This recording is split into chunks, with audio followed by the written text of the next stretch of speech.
शर्मा और इस वक्त आप देख रहे हैं न्यूज़ 1 हरियाणा। मैं इस वक्त बैठी हूँ एसीपी राजवीर सिंह जी के साथ। एसीपी राजवीर सिंह इसलिए भी कहा कि उनका ओहदा जो इस वक्त है वो इस वक्त एसीपी हैं। आइए हम उनसे खास बातचीत करते हैं और देखते हैं कि हरियाणा चुनाव जो उपचुनाव है हरियाणा में बड़ौदा सीट पर, उसके बारे में क्या रुख है उनका। सर पहले तो मैं पूछूँगी कैसे हैं आप? तपस्या जी नमस्कार, और आपका हरियाणा न्यूज़ को और आपके दर्शकों को भी मेरा बहुत बहुत नमस्कार। सर नमस्कार, पहले तो बहुत बहुत धन्यवाद आपने टाइम दिया। और दूसरी बात सर, पहला ही क्वेश्चन मेरा ये है कि आप एसीपी हैं, राइट? और एसीपी का ओहदा एक इतना बड़ा, इतनी बड़ी छवि होती है, इतनी बड़ी जिम्मेदारी होती है। मैंने अभी आप कुछ वार्तालाप कर रहे थे उसमें भी वो नज़र आई। और जिस तरह से आपके रूल और रेगुलेशन आपकी लाइफ में दिख रहे हैं मुझे टाइमिंग को लेकर के, उसमें भी नज़र आई। राजनीति क्यों? उसके पीछे एक कानून है। कुछ लोगों ने राजनीति को व्यापार बना दिया, जबकि राजनीति जो है वो सेवा का माध्यम है। इसमें आप लोगों की सेवा कर सकते हो और बहुत बहुत दायरा बढ़ जाता है इससे। और बहुत सारे लोग इस राजनीति से व्यापार कर रहे हैं, अपने जूने बधा रहे हैं, कई पीढ़ियाँ उनकी उसी से खा रही हैं। जबकि मैं बतौर एसीपी भी जन सेवा का काम करता हूँ, लोगों की समस्याएं सुनता हूँ, उनकी तकलीफ में उनका साथ देता हूँ, चाहे वो कैसे भी केस हो, चोरी, छीना झपटी, इलोपमेंट, बहुत सारे केसेस हैं जिसमें मेरी सांत्वना की, मेरी पुरस्कार की उनको बहुत ज़रूरत होती है कंप्लेन की। वो मैं काम बखूबी निभा रहा हूँ। यहाँ भी मैं देखता हूँ गांव देहात थोड़ा बहुत नशे की तरफ झुकाव ना हो जाए, मैं यूथ में ज़्यादा पसंद रहता हूँ, उनको खेल की लत में डालता हूँ, स्पोर्ट्स की लत में डालता हूँ। जहाँ भी मैं देखता हूँ कि उनको खेल की कोई कमी है, मैं वो कमी कोशिश करता हूँ पूरी करने की। मुझे भगवान है करने वाला, मैं कुछ नहीं हूँ, मैं तो एक माध्यम हूँ। अभी तक मेरा सवाल कुछ और था, लेकिन अभी जो आप बात कर रहे हैं उसके अकॉर्डिंग थोड़ा सा चेंज हुआ है। जितने लोगों से मैं मिली हूँ इस वक्त during the covering, election covering, लगभग खिलाड़ी भी उसमें से कुछ हैं और कुछ वो भी जो हमारी सत्ता में इस वक्त जो केंद्र में सरकार है उसके टिकट के इच्छुक हैं। तो उनका मुद्दा भी लगभग खेल जैसा है। खेल जैसे इसलिए क्योंकि खेल को लेकर उनका काफ़ी उनकी तो खैर रुचि रही ही है, वो खेल खेलते रहे हैं, इसलिए उनका मुद्दा है। आपका इसमें रुख क्यों? या फिटनेस या कुछ और?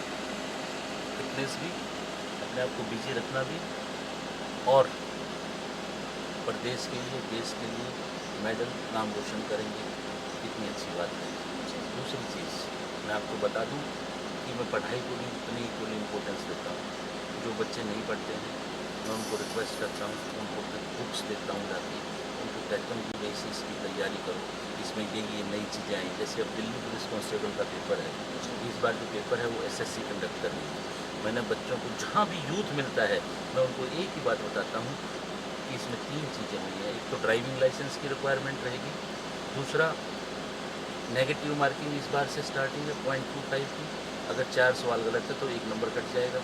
तीसरा, एक कंप्यूटर का पेपर अलग से ऐड हुआ है जिसके 10 नंबर हैं, और हमारे गांव देहात के बच्चे कंप्यूटर के मामले में थोड़े से ढीले हैं। आप भी इस बात को समझेंगे। ये तो बहुत अच्छी चीज़ है, क्योंकि अक्सर मुद्दे चुनावी ये होते हैं, मैं जुमले कहूँगी, क्योंकि अक्सर वो हो नहीं पाते। चुनाव टाइम पे तो चलते हैं लेकिन हो नहीं पाते हैं। सबके मुद्दे होते हैं बिजली, पानी, और जो कि पूरे भी नहीं हो पाते हैं। तो ये एक अच्छी चीज़ है।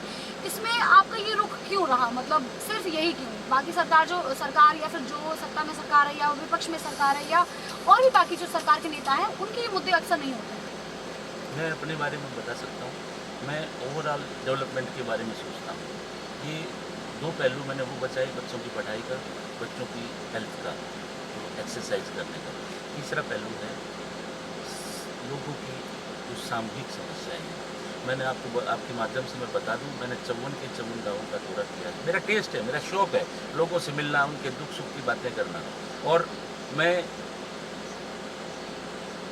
फेसबुक पेज है राजवीर मानव, उससे हर 10 दिन 15 दिन में मैं जो दुख तकलीफें परेशानियां देखता हूं, उस सोशल मीडिया के माध्यम से मैं हरियाणा सरकार से निवेदन करता हूं कि मेरे ग्रामीण अंचल के लोगों की समस्याओं को जल्दी से जल्दी समाधान करें। जैसे बहुत पहले की बात है, बिजली बहुत कम आती थी, 2 महीने पहले की बात है 6-7 घंटे बिजली आती थी, आज 15-16 घंटे बिजली आ रही है। जो मेन समस्याएं हैं बोहर कच्चे हैं, तालाब का गंदे पानी की निकासी नहीं है, चार दीवारी नहीं है जो बहुत सारी रोडों की, ओसदाले नहीं है, रोड टूटे पड़े हैं, अब बनने शुरू हो गए हैं। और सबसे ज़्यादा दिक्कत इस बात की कि कुछ गाँव में जैसे धनाना है, वहाँ उसके आसपास के गांव हैं, उसमें चोआ बहुत ऊपर है और डूबा बहुत जल्दी आ जाता है। दूसरे गांव हैं जैसे मुगलाना है, उसके आसपास के गांव, वहाँ पानी ही नहीं है, नहरी पानी नहीं मिलता है। अभी भी मेरे पास 3-4 दिन पहले महमूद पर के गाँव के किसानों को फोन आया था कि ड्रेन नंबर 8 में हमारे लिए पानी का इंतजाम कराओ, पानी नहीं आ रहा है, हमारी फसलें सूख रही हैं। उसके लिए मैंने जो मैं ज़रूरी समझ सकता था वो मैंने फ़ोन किया और उम्मीद है कि पानी आ गया हो, उसके बाद उनका फ़ोन मेरे पास गुजरा। आप मैंने जहाँ तक देखा है केंद्र में जो सरकार है उसके जो मंत्री हैं मोदी जी, उनके यहाँ पर कहीं ना कहीं आप चल रहे हैं मन की बात को लेकर कि उनके सवालों को सुलझाना, उनकी परेशानियों का निवारण करना। सरकार 3 अध्यादेश लाई है और सरकार चाहती है उसको पास कराना, जिसकी चारों तरफ निंदा हो रही है। इसके बारे में आपका क्या कहना है? उसके बारे में भी पहले तो मैं आपको बता दूं, मैं 14 तारीख को 9 बजे अपने फेसबुक राजवीर मानव पेज के माध्यम से लाइव आऊँगा। मैं आपके माध्यम से आपके दर्शकों को सभी को रिक्वेस्ट करूँगा कि वो लाइव देखें और किसी भी चीज़ को बगैर देखे, बगैर परखे, मैं कह रहा हूँ एक आपको एक गिलास दिया लस्सी का, उस लस्सी को जब तक आप पियोगे नहीं, खट्टी है, मीठी है, टेस्ट है, नहीं है, आपको पता नहीं लगेगा। अध्यादेश आए हैं, जो मंशा है भारत सरकार की, वो ये मंशा ये है कि किसानों की आमदनी को स्वामीनाथन की रिपोर्ट के अनुसार C2+50 करने की मंशा है। उस मंशा को अगर कोई गलत ठहराता है, उस मंशा पे अगर कोई राजनीति करता है तो बहुत ही गलत बात है। एक बार बड़े साफ साफ दिख रहा है, इधर मंडी है, इधर व्यापारी है, आपके पास ऑप्शन खुला है। MSP हर साल डिक्लेयर कर सरकार कर रही है, वो आगे भी करती रहेगी, ये MSP है। MSP डिक्लेयर हो गया, किसान की मर्जी है वो मंडी में बेचे, किसान की मर्जी है व्यापारी को बेचे। व्यापारी 10 रुपये महंगी लेगा, किसान उसको बेच सकता है। वहाँ टैक्स भी लगेगा, हो सकता है उससे सस्ता जाए, वहाँ भी दिक्कत है। लेकिन कुल मिला के किसान की जो हालत है वो दयनीय है, ठीक नहीं है। पुरानी पिछली भी जो सरकारें रही हैं वो भी इसमें कोई सुधार नहीं ला पाई है। मेरा हरियाणा सरकार से, भारत सरकार से, बहुत किसानों से मैंने बात की है। आपके माध्यम से, आपके दर्शकों के माध्यम से मैं एक ही बात कहना चाहता हूँ, मेरे किसान भाइयों को कुछ नहीं चाहिए। सरकार खरीदे, व्यापारी खरीदें, उनको मुनाफा हो और उनके मुनाफे की भी सोचो। उनकी सोच क्या है? उनकी सोच यह है, उनकी जितनी फसल है, मान लो ईख है 500 क्विंटल है, सारा ईख बिके और MSP पे बिके। मान लो बाजरा है, मान लो 100 क्विंटल है, सारा बाजरा बिके और MSP पे बिके। ये ना हो कि बाजरा हुआ है 50 क्विंटल, बिकेगा 25 क्विंटल। सर इसमें एक सवाल उमड़ कर ये आया है कि हाल ही में भी 2 दिन पहले लगभग हरियाणा में लाठीचार्ज हुआ किसानों पर। ये वाकई एक हिंसात्मक घटना थी, लेकिन इसमें सरकार मौन है, सरकार इसकी जिम्मेदारी नहीं ले रही है। मैंने कुछ वीडियो क्लिप्स देखे हैं जी। जो चोटें आई हैं, जो लाठीचार्ज किया गया है, वो निंदनीय कहीं है। से भी जायज़ नहीं था, वो निंदनीय है, राइट। वो निंदनीय है। जी। ऐसा नहीं होना चाहिए। वो किसान भाई हैं, कोई आतंकवादी नहीं है, अपनी बात कहने के लिए आए हैं, उनको बात कहने का उचित मौका दिया जाए, उनकी सुनने का मौका दिया जाए। और वो भी एक स्टेक होल्डर हैं। अब भी सरकार ने कमेटी गठित की है, उनकी बातें सुन के और एक निष्कर्ष पे पहुँचे और सारी चीज़ों का समाधान करना सरकार की नैतिक जिम्मेदारी है। केंद्र में जो सरकार है वो लगभग जॉइंट वेंचर या जो हम ये कहें संगठन यहाँ भी है। उसके बाद जो डिप्टी CM दुष्यंत चौटाला है वो भी इस पर मौन साधे हुए हैं। अभी तक उनकी कोई बयान या कोई वीडियो मतलब कुछ नहीं आया उनकी तरफ से। ऐसा क्यों? इसके बारे में मैं नहीं बता सकता, मैं इस पर कोई टिप्पणी नहीं करना चाहता। ओके, आप किसानों की बात हमेशा से करते हैं। मैंने आपकी लाइव वीडियोज़ देखे। 2017 में बुसाना गाँव में एक किसान की फसल जल गई थी, उसका मुआवजा अब तक नहीं आया। शायद आपने उसका जिक्र भी किया था, क्यों ऐसा?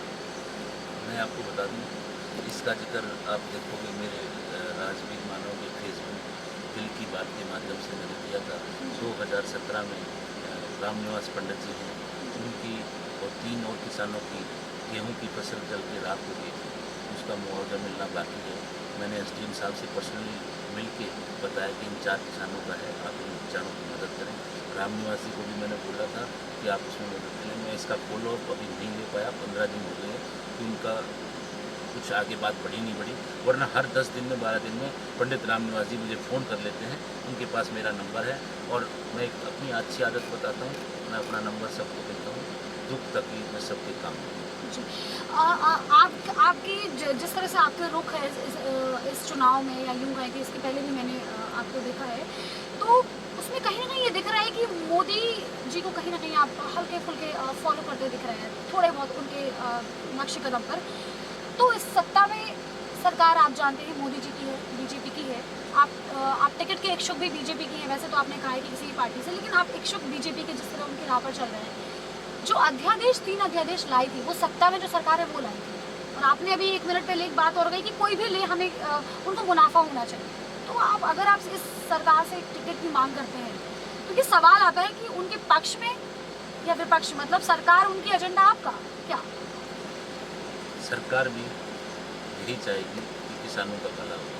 सिर्फ मैं इस बात को इसलिए कह रहा हूँ, बड़े स्पष्ट शब्दों में कह रहा हूँ, किसानों की सारी फसल खरीदनी चाहिए और एमएसपी पे खरीदनी चाहिए। बड़ा सिंपल सा किसान आदमी है, मैं ज़्यादा समीकरण, ज़्यादा तोल भाव करने मुझे नहीं आते हैं। जो किसान की भाषा है, वो किसान की भाषा आपके माध्यम से, आपके चैनल के माध्यम से आपके दर्शकों को, हरियाणा सरकार को, भारत सरकार को पहुँचाना चाहते हैं। आप यूथ में बड़े चर्चित हैं, जैसा हमने अभी जिस जगह पर अब आए हैं, ये ग्राम मुहाना है, सॉरी बड़ौदा सीट है ये। इस सीट का इतना बड़ा जिक्र है, ये गांव इतना पिछड़ा है, फिर भी इसी सीट का इतना बड़ा जिक्र है। यहाँ एक बात बड़ी कही जाती है, जो एमएलए वो मंत्री, ऐसा कुछ सुना है मैंने अभी लगभग कवरिंग के दौरान।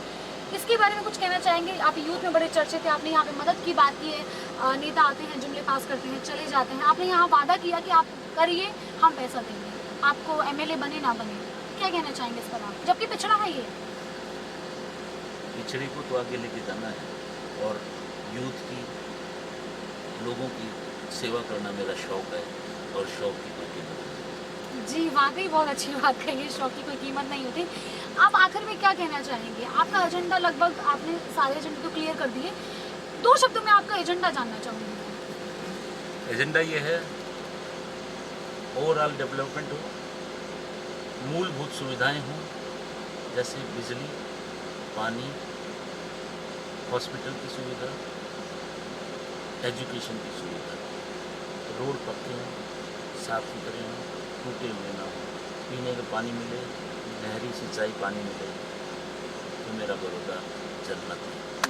जी उम्मीद करते हैं सर ये सारी चीज़ें पूरी होंगी। एक और इंशाल्लाह मेरा जरूर। आखिरी सवाल, एक और मेरा, यूथ या यूं कहें कि बड़ौदा की जनता, बड़ौदा हल्के की जनता आपको वोट क्यों करे?